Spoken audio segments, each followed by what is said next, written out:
Imagine your child being slapped in front of a courtroom, and then watching their father walk in, and change everything. How would you react? In a courtroom where justice seemed lost, Tyler, a 16-year-old boy, was slapped across the face by Officer Doyle, right in front of everyone. Shock rippled through the room, but Tyler didn't flinch. He just wiped the blood from his lip, steady, calm, and waited. Enter Marcus Carter, Tyler's father, the deputy director of the FBI. Without saying a word, he revealed his identity and turned the entire situation upside down. The slap. It became irrelevant. The truth? It was about to be heard loud and clear. Want to know how this story ends? Hit that like button, tell us where you're watching from in the comments, and subscribe for more unbelievable moments that will change the way you see justice. But then, Tyler's voice broke through the air, calm yet cutting. Is this your idea of law? He asked, tilting his head slightly, a quiet question that felt like a challenge. The officer froze, just for a moment. But that was enough. Daniels descended from the stand, his feet heavy on the floor, approaching Tyler. He didn't warn anyone. With a swift motion, he backhanded Tyler across the face, a slap so loud it echoed through the room. A ripple of gasps ran through the crowd, but no one moved. The judge didn't look up, and the bailiff didn't flinch. They all sat in stunned silence. Tyler didn't cry, didn't shout. He simply wiped the blood from his lip, a soft smile playing on his face. He locked eyes with Officer Daniels, steady and unshaken, and said with the kind of calm intensity that caught everyone off guard, "You just made a mistake you'll regret forever." The slap had landed, but Tyler's quiet response held more power than any outburst. A chill filled the room, everyone knew that something far bigger was about to unfold. And this time, the quiet boy wasn't the one who was going to be silenced. The courtroom buzzed with uneasy whispers as the recess was called. Tyler remained seated at the defense table, still and unmoving. The sound of heels clicked softly across the floor as Nina, his court-appointed defense attorney, approached. She had seen countless cases, but something about Tyler intrigued her. He wasn't like the usual teens she represented, he didn't fidget, didn't look nervous. He had a quiet strength about him, as if he knew exactly how this would play out. As Nina crouched beside him, she spoke gently, "I'm Nina. They've asked me to represent you. Can you tell me your name?" Tyler glanced sideways, his eyes measuring her, before he finally spoke. "Names don't mean anything in here," he replied, his voice flat but full of experience. Nina looked at him with a quiet understanding. She had seen it before, the resignation in the eyes of young men and women who had been chewed up by the system. But Tyler wasn't like them. He wasn't defeated. Something about his posture, his unwavering calm, caught her attention. As she scanned his face, her eyes caught sight of a thin silver chain tucked under his shirt collar. It caught the light as he adjusted his seat.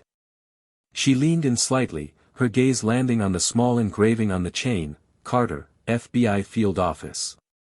Nina froze. The realization hit her like a cold wave. This boy, Tyler Carter, wasn't just another kid caught in the system, he was connected to something far more powerful. A thin silver chain, tucked away like a secret. Tyler had been more than just a silent participant in this trial. He was someone who had been trained for more than survival. Without a word, Tyler tucked the chain back into his shirt and looked away. His message was clear. He wasn't here to explain himself. The courtroom was heavy with the unspoken tension, and the quiet hum of whispers did little to mask the growing unease. Tyler sat still, the weight of the moment pressing down on him. Nina noticed the shift in the air as the officers approached Tyler. They were casual, almost too casual, as they began rummaging through his belongings, papers, notebooks, even his lunch. "Protocol," one of them muttered, flipping through Tyler's backpack with unnerving indifference. Tyler didn't flinch. He simply watched them, his face unreadable, hands still cuffed, as the officers tore through his things with unnecessary force. No drugs, no weapons, nothing of note, one officer said, but that didn't stop them from scribbling down something on their notepad. Suspicious behavior, they added dismissively, continuing to make a mess of his personal items. Nina stood up fast, her voice sharp. He's not under arrest for possession. You have no grounds to do this. But the officers were already dismissing her, uninterested in her protests. You can file a complaint later, one of them said, his tone dismissive. As the officers went through the motions, Tyler calmly began packing his things back into his bag, piece by piece, as if this were just another routine he had long mastered. His gaze didn't waver, nor did his posture. A future inmate, not a student, the younger officer muttered to his partner, just loud enough for the whole courtroom to hear. But Tyler didn't react, his face as steady as stone. This wasn't just an attack on a young boy. It was a system that had already labeled him, already decided who he was going to be. And that was exactly what Tyler was trying to survive. As the court proceedings continued, the air in the room felt thicker. Tyler remained quiet, stoic, his every move deliberate and controlled. That was when Marcus Carter walked into the courtroom, his presence impossible to ignore. Tyler's father, the deputy director of the FBI, entered the space with calm authority. His sharp suit and confident stride immediately caught everyone's attention. Marcus didn't rush. He didn't need to. His eyes locked onto Tyler, giving him a subtle nod of reassurance. Marcus Carter was a man used to walking into rooms full of tension, but this time, he wasn't just walking in as a father. He was walking in as someone who had spent decades upholding justice. With deliberate slowness, Marcus reached into his jacket, pulling out a leather badge case. The gold FBI emblem gleamed under the courtroom lights. He flipped the case open with practiced ease. The words, Marcus Carter, Deputy Director, FBI, hit the room like a jolt of electricity. In that moment, the balance of power shifted. Officer Doyle, who had been smirking with smug confidence, now stood frozen, his arrogance replaced by fear. The judge, too, appeared stunned, his usual composure cracked. Marcus Carter had just made it clear that Tyler wasn't just any boy being unfairly judged, he was the son of someone who could bring down an entire system. The silence in the room was deafening, and everyone knew that something much bigger than this case was unfolding. Tyler, still sitting in his seat, didn't look surprised. He had known this moment was coming. With a heavy silence hanging in the air, Marcus Carter stepped forward, his authority undeniable. The room, still trying to digest the revelation of his identity, held its breath as Marcus moved to the judge's bench. Nina Ford, still standing beside Tyler, watched with growing curiosity as Marcus placed a thick folder on the clerk's desk. Your Honor, Marcus began, his voice calm but firm. I request a special evidentiary hearing, based on new evidence. The room shifted. Everyone knew the stakes had just changed. The judge, still stunned, raised an eyebrow, his interest piqued. The clerk, unsure of how to react, slid a flash drive into the courtroom's monitor. The footage flickered on the screen, grainy but clear. Tyler stood between Officer Doyle and an elderly man, trying to protect the man as Doyle shoved him. Tyler didn't strike, didn't shout.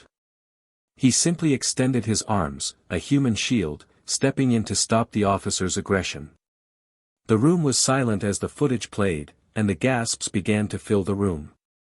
Tyler had intervened to stop Doyle from using excessive force, not to escalate the situation.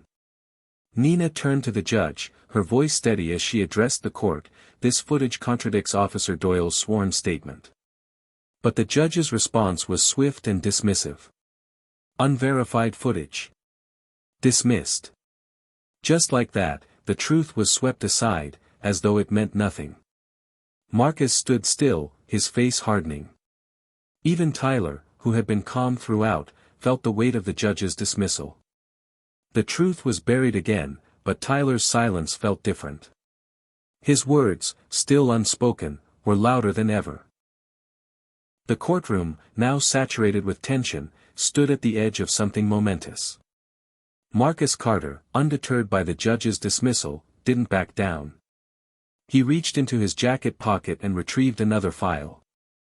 The folder was heavy, filled with evidence that would change the course of everything. With quiet determination, Marcus placed the file on the table, eyes steady on the judge. "These are internal affairs documents," he announced, each word measured, deliberate. The room leaned in, sensing the shift. Marcus flipped the file open, revealing documents that detailed Officer Doyle's history of misconduct, 3 separate incidents over the last 5 years, all buried, all dismissed before they even reached trial. The judge, who had failed to acknowledge the truth, now felt the weight of Marcus' revelation. Without waiting for a response, Marcus spoke again. "I am formally requesting the arrest of Officer Doyle for obstruction of justice, abuse of power, and falsifying official records." At that exact moment, the courtroom door swung open, and 2 federal agents in dark suits stepped forward, their presence commanding the room. The agents moved quickly and decisively, closing in on Officer Doyle before he could even react. Doyle froze, his smug smile replaced by panic. The agents took him into custody, his career crumbling before him. The judge sat motionless, powerless, as Marcus and Tyler stood unshaken, knowing that this battle wasn't just won in a courtroom, it was a victory for truth and justice. As Marcus and Tyler walked out of the courtroom, a quiet applause rose from the gallery. Tyler, who had remained silent throughout, finally smiled. The battle for truth, once silenced, was now loud and clear for all to hear. In a world where silence often speaks louder than words, sometimes the quietest actions hold the most power. The story of Tyler and his father, Marcus, teaches us that true strength is not always in raising your voice, but in standing firm in the face of adversity. Justice may not always be immediate, but it will find its way through persistence and truth. This powerful moment shows us that dignity and resilience can overcome any obstacle, even when the system fails. If this message resonates with you, don't forget to like, subscribe, and hit the bell for more inspiring stories. Thank you for your support.